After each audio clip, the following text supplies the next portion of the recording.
Hello, mister.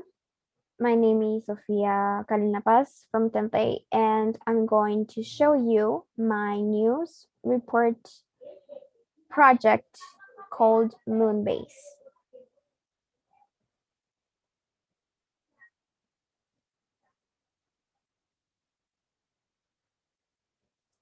Is there life in the moon? Did life ever exist in the moon? Maybe. Have scientists found evidence of life on the moon? Definitely not. Studies reveal that life on the moon is now possible, but only for Earth's toughest creatures who can survive extreme conditions. Their survival indicated that Earth's creatures that can withstand extreme temperatures and radiations can actually survive on the lunar surface too.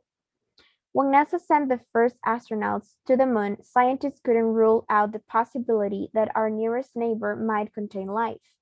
The analyses conducted both at Ames and Johnson Space Center in Houston conclusively proved that the moon was, as suspected, bereft of living organisms. Nevertheless, this test became the first time that NASA looked for the possibility of life existing on another world using samples from that world. We were really concerned about contaminating the samples with our own bacteria, said Kate Johnson. There was a biologist from Ames, now retired, who worked with the Apollo lunar samples. We had to be careful that we didn't introduce a microbe into the samples and then falsely say that we had found life. In these experiments, the researchers tried to encourage the growth of any potential organisms in the lunar samples, providing nutrients and testing over a range of conditions that might be suitable for reproduction. Periodically, microscopes were used to inspect for growth. After several months of testing, no life was detected.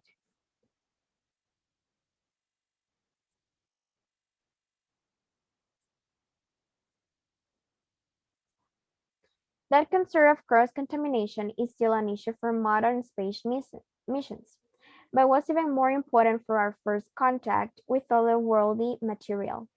Then the samples of lunar soil arrived at Ames. The exterior of their transport package was sterilized before being opened. The samples contained like a nesting doll in jars within bags. Was opened inside an extremely clean environment.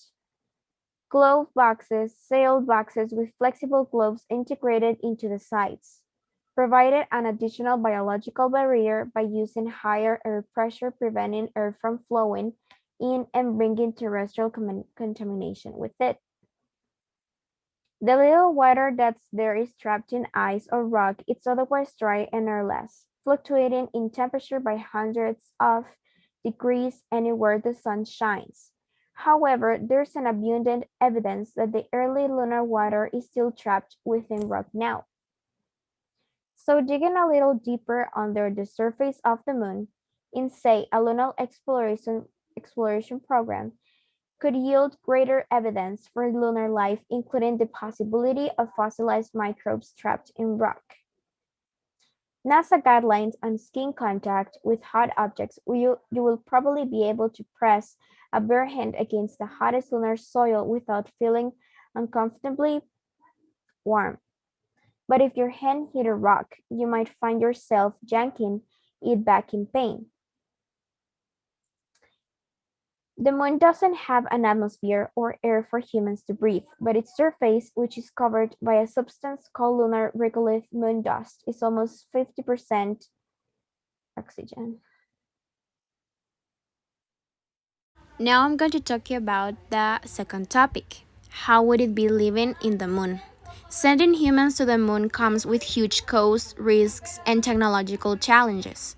This is why space agencies have focused on cheaper and safer robotic explorers in the Apollo missions. These orbiters and rovers have uncovered a great deal about the relationship between the moon and Earth. But if we want to get to the heart of the moon mysteries and if we want to reach out into the rest of the solar system and wider universe, we need a moon base. Unfortunately, setting up camp on the moon is much more difficult than sending astronauts there for a few days.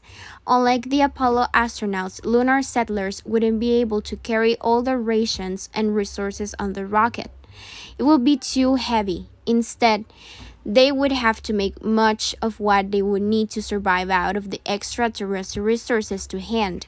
Unfortunately, these resources are pretty barren, but with ingenuity, they can be transformed into almost everything a human needs. With no clouds limiting efficiency, the only problem with using solar power on the moon is surviving the 354-hour lunar night.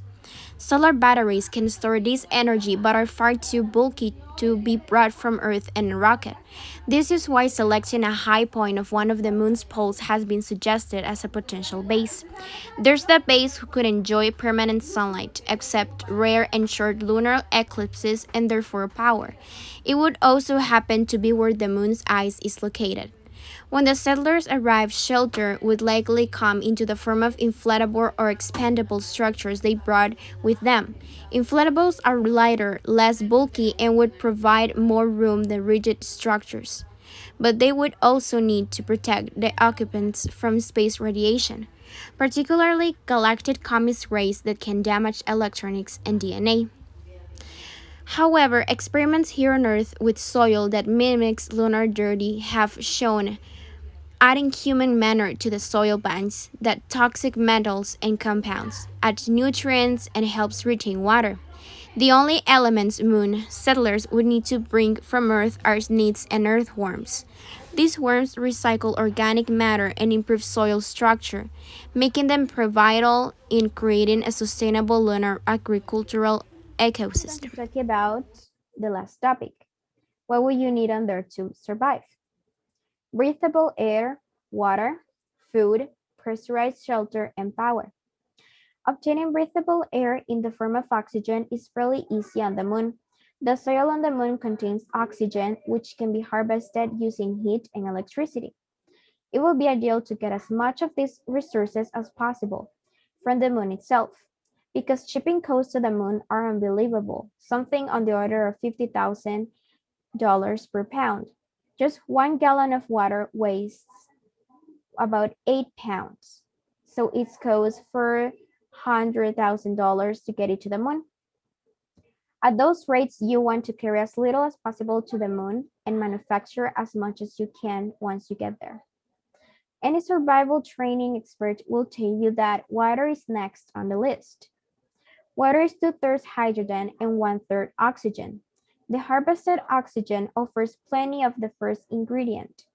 Sourcing the second ingredient is more difficult. At present, the only option would be to send regular supply ships filled with liquid hydrogen and then mix them together. A better solution would be if we could find water on the moon. Though the moon has no liquid water, so in 2018 NASA confirmed it does exist at the surface in ice form. Rovers could find, drill, and gather this ice.